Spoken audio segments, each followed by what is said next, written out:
Hello and welcome again to Vintage Pens for the Modern User. In these series, we've been exploring why someone who uses a fountain pen on a daily basis and perhaps has only ever used modern-made fountain pens might want to consider using a vintage fountain pen. I hope that you have seen some of the other videos, at least the primer video on these series, but it's okay if you're joining just for this video today. We will explore today the vintage fountain pen known as the Parker 51. Parker began production of the 51 fountain pen released to the public in 1941. That can sometimes confuse people who are learning about the pen, why it's named the 51, why it was produced in 41. The name 51 was used by Parker as something that was easily translatable, as Parker was marketing pens throughout the world. The Parker 51 fountain pen is one of the most widely produced and therefore widely available and easy to find vintage fountain pens. Over 1 million of these pens were made and can be found throughout the world. The Parker 51 fountain pen ceased production in the 70s. There are some varying reports about when the production ceased. According to Parker records, production ceased in the UK in 1972 and in the US in 1978. And so there you see we have at least 25 years or more of continuous production of a fountain pen, making it no doubt one of the easiest vintage fountain pens for a user to find. They can of course be found in a variety of styles and colors. They came in only two sizes, the standard size and the demi size, which was slightly shorter. They also came with pencils as sets, which we will look at in a bit. They were a hooded nib design. We will look more at that in a bit and why that has made this fountain pen so effective and why it was used by the world over. So without further ado, let's look closer at the vintage Parker 51 fountain pen and why you might want to consider adding it to your collection as a modern user. So here before us is the Parker 51 fountain pen.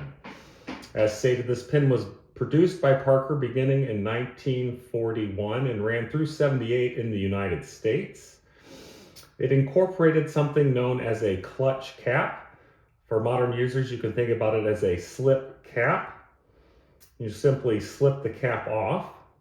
This here is called the clutch ring, and inside the cap was a mechanism that attached firmly to that clutch ring, holding it in place. It clips nicely in the pocket, and the cap will not come off without a nice firm pull. It will not flood the cap, as Parker engineered the pen so that as soon as you released it, there was no more vacuum here. And this ingenious hooded mechanism that Parker came up with also played a large role. You can see that the nib in this pen is largely hidden from view, hidden by the hood. Here is what it's called, the feed underneath. There's an ink collector in here. We will explore a little bit more about that as we look at the parts of the pen a little later on. It's a very comfortable pen to hold. This is the standard size pen, fit nicely in the hand and could be used for extended writing periods, as the design of the pen ensured that the nib did not dry out or run out of ink. It was very well thought out, very well engineered, very well made fountain pen, and it's no wonder why millions were produced. It won the world over, and as I said, since so many were produced, you can find them easily and comfortably use them without much fear with regard to vintage fountain pen. Very well made pen. Let's look a little bit at the beginnings of the fountain pen. In 1948, Parker made this pen, the one I just had here, with an aerometric filling mechanism. We'll look at that in just a bit. But in 41, Parker was using a filling mechanism known as the vacuumatic filling mechanism. For people who are new and exploring vintage fountain pens as a regular user fountain pen. You may not want to explore a vacuumatic pen just yet, and that's okay, but I'm going to discuss it simply because it is where this pen, the 51, began, and if you're looking to pick one up, you should know the differences so that you find the one that you actually want. So if you have a blind cap, is what this is called here on the end of the pen that unscrews, it reveals the plunger, and that is part of the vacuumatic filling mechanism. We won't discuss that filling mechanism today, but you should know that if you find a pen with that, you're looking at an early fountain pen made from 41 to 47. The blue diamond was Parker's lifetime warranty. That also went away after 47. So this is an earlier pen. If you find one, again, like I had here, you will be hard pressed sometimes to see whether there's a seam in the back. Twisting and unscrewing will reveal that there is or isn't. This is the aerometric style filler, which you can see removes here by the clutch ring, right where the hood and barrel meet, to reveal a press type filler. We'll look at that in a moment when we talk about using the aerometric Parker 51 fountain pen. Let's discuss options here because we all like some individuality and personal preferences. These fountain pens did come in a limited variety of colors, but there were still some nice colors, as well as some different caps that you could have. I'm just going to pull a few of those options here and discuss them. Okay, we have midnight blue, lovely color with a gold-filled cap. Here are two options. These caps are slightly different. You can see one has more of groupings of lines, while the other simply is nicely finely lined throughout. We have stainless steel caps, and the nicest stainless steel caps actually had what was known as a lustraloy finish. So it was sort of a brushed, dull, matte finish that was applied. This can wear off with time. If you have one that's in really good condition, do not polish it aggressively, if at all, because that finish will wear off, and it's something that is nice to have. You can see here some differences in cap bands and finishes here. This pen on my left with the black barrel does have the gold-filled clip with the lustraloy cap. This one here on the right does not have a gold-filled clip. The clip matches the cap. This is a somewhat unusual cap. The band is sometimes referred to as a jeweler's band or wedding band. These are little nuances that you can find as you dive into the Parker 51. They can affect the price, although generally most of these pens that I have in front of me would be priced fairly similarly. When you look at the caps of the 51, they can be dented or dinged. If you want to use one every day and you don't mind some minor finish flaws, that might be easier to pick up and more comfortable to use. However, it does affect value, and finding a cap that is very clean with little to no dents or dings is often desirable and very attainable, and no reason you shouldn't search one out for that and use it every day. Here is an example of lustraloy finish in probably the cleanest you will find. This, of course, is a pen and pencil set. And you can see, because the pencil has probably received less use, that the lustraloy finish is quite clean on that. So you can get a good look at what the lustraloy finish should look like when it's really quite mint and really quite excellent. It does scratch and it does wear. So finding one in that condition is certainly doable and desirable by many collectors. Now, as I mentioned in a previous video, I talked about the Parker 45 fountain pen, and we looked at the Parker 45 as having some unique all-metal finishes. One was called the Flighter. That existed before the Parker 45, and it was introduced actually with the Parker 51. So here's an example of the Flighter pen. This pen, of course, would not have been available with the vacuumatic mechanism because, of course, the whole barrel is a covering that unscrews. So this is an aerometric pen, quite nice pen, Quite comfortable pen again, all metal, capable of being posted. You can see the two-tone finish with the clip and this one has a little bit of a barrel ring on it there. Still has a clutch ring, that's different from the barrel ring. You could also find these pens done in a gold-filled, rolled gold overlay, quite nice as well. Again, this would be in the Aerometric series. So if you're looking to buy an Aerometric Parker to use, Parker 51, there are some nice metal options out there if you like metal pens that you can consider. Very comfortable, got a little more weight in the hand than the non-metal, as well as an assortment of caps. One thing I should mention is that there were other fountain pens that were very similar to the Parker 51. This here we can see has a smooth finished cap. That was not something done on the Parker 51. This is a Parker 51 Special. The Special did not use a gold nib. All Parker 51s had an 18-karat gold nib. This had an octanium nib, which was sort of a made-up term for a nib that used 8 metals that Parker developed.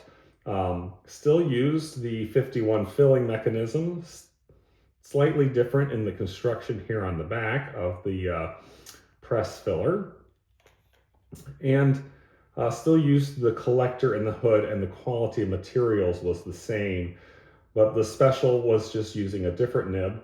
It had a black finial there on the cap, and again, the caps were smooth stainless, very highly polished instead of that luster white finish. A note again about stickered pens. You can see this one here says 51, it has an M, and it has the price code 1350. So there's a lot of provenance that can be found when you have a stickered pen. It's best to not remove the sticker. You certainly could use a pen like this, as they are plentiful if you desired and it was yours, but you should know that collectors prize the provenance that comes with a stickered pen. And so it's best to be very cautious about using a pen like this, not to let it wear, and certainly not to remove the sticker. If that's something you would be tempted to do, then I would advise you to buy a pen that has already been used and doesn't contain that provenance on it. These are good pens that collectors seek simply because of the historical information that is preserved through finding a sticker, and often the condition can be higher towards a level of mint condition rather than an excellent or very good condition. So just be aware. One final note, I don't have it in front of me, but that you might discover a Parker 21. It's not the same pen. I'm just putting a pen in front of me so you can see the Parker 51 pen, the set, and the case. The Parker 21 was a much lower quality pen. The plastics used are much less stable and prone to cracking. The nib looks different, and it is not the same pen, although for all intents and purposes, to a novice, you might see one and think it's the same. The clips are different, the materials are different, and the quality is much different. So best to avoid that if you're looking for a quality vintage pen, and go ahead and jump into the 51 market. Let's look a little bit here at how the pen is deconstructed. I have in front of me a Demi Parker 51 Aerometric fountain pen. Unfortunately, this pen is broken and will need a new collar here, this piece that connects the hood on one end, the barrel on the other end. It holds the clutch ring in between the two, but it also holds the sack protector mechanism. And that, unfortunately, is where this has failed. This has snapped, unfortunately, right here. And so a new transition piece here with the threads would need to be. But you can see the pen disassembled nonetheless. We have the hood, we have the barrel, we have the sack protector, and the sack is still inside here. This one is quite dirty and in need of replacement. Inside the sack is something called a filler tube or a breathing tube. So these pens would be squeezed multiple times so that the ink would draw itself up and spill out the top, and you would cycle multiple times with this filling mechanism, squeeze type filling mechanism, squeeze type converter, to fill the pin, cycling it completely. So this is a very important component for the pin to function properly. If that's missing, you will not get a full fill. This piece actually goes in the back here when it's all assembled. This is the ink collector, so that you can see what it looks like. There are many minuscule fins. This one still could stand to be cleaned up a little bit more, but you can see how much ink would be held within that as it's placed, again, in the hood of the pen, been pushed a little far forward so the nib is protruding more than it would when the pen is assembled correctly. And this is what allowed this pen to never write dry, as Parker advertised. So a quite heavy amount of ink was held right up here and wouldn't dry out because the hood kept it from drying out, and only a minuscule point at the tip would be visible. And therefore it was ready to write, and it wrote very well. These nibs are not large nibs, as you can see. They didn't need to be, but they were 14 karat gold nibs, and they were tuned quite nicely, and they all write quite well. Of course, the clutch ring I mentioned here, you can see, which held the cap in place. The cap has not been disassembled, but there is a threaded piece here on the finial, and the clip comes off. And then getting a clutch ring out is not something that really needs to be done unless a repair to that nature needs to be addressed. So as we always do here on Vintage Pens for the Modern User, we write with our vintage fountain pens. So let us ink up and use a vintage Parker 51 fountain pen. I have here a black aerometric fountain pen. There were date codes on these pens. I do not happen to have a loop handy at the moment, but often you will find the date codes printed on the barrel just underneath the clutch ring, and you can actually usually determine when your pen was made within a quarter of a given year. That becomes more challenging as the pens get newer and newer, but it is doable, and there are resources online that can teach you and show you how to do that. Today, I'm going to just show you how to fill it and enjoy writing with it. As always, when you use a vintage pen, it's good to use a stable, reliable ink. I use Waterman inks. You could certainly use Parker Quink. You could use Diamine. There are many others out there. Try to stay away from acid or alkaline inks. Find a pH neutral ink, find a reliable ink, and stick with it. So I squeeze the press converter, and as you do so with a pen like this, you'll actually hear air expressing itself, and you'll hear bubbles. It's telling you that the pen is not completely filled. So about 4 or 6 squeezes, you'll no longer hear those bubbles coming into your inkwell, and you know you're just cycling ink back out. And so at that point, the pen is filled. Once you've done that, drying the nib, and of course critically closing the ink container so that you avoid any inky messes. Get your barrel placed back on. You don't have to over tighten anything, as is the case with vintage things and most things. We tend to feel more energy exerted the better. Not true here. When it's tight, it's tight. You don't have to over tighten. You can see I've posted the pen again. It lays very comfortably in my hand. As I've said before, I'm a lefty and I tend to be an overwriter, but if you let the pen do the work, you'll find that there is no issue. So here we have a Parker 51 fountain pen.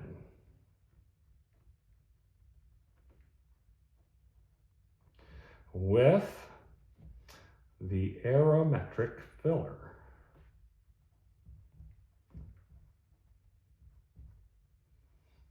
Pen has a black barrel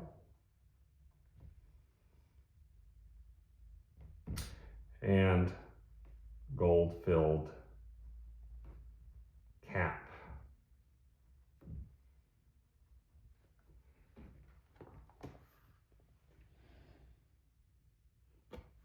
This particular pen has a very nice extra fine nib in it.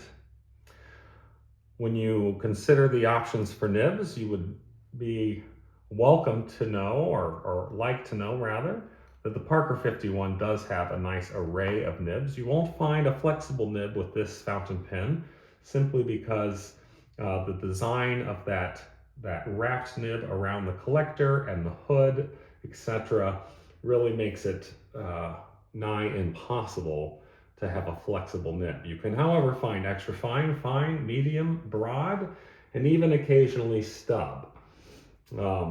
This pen here, although it will be hard to see, does sport a bit of a stub-like nib, certainly a broad nib at the very least.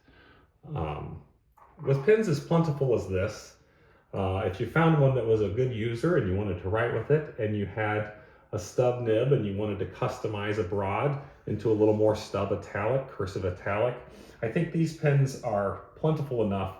If you found one, again, that was sort of intended as a user pen, no one would be too fussed if you took it and did customize the nib slightly, and there are some good people out there that can do that. So I hope you have enjoyed this video. I learned a little bit about the Parker 51 fountain pen, seen a few examples, learned about the earlier pens from the 40s that were vacuumatic filling, which we can discuss in another episode. Learned that they do come as lovely sets, so if you wanted to have a pen and pencil, you could do so. And you also can find them with some nice metal overlays. So the Parker 51 fountain pen, reliable, plentiful, and certainly a pen that the modern user should consider in their collection.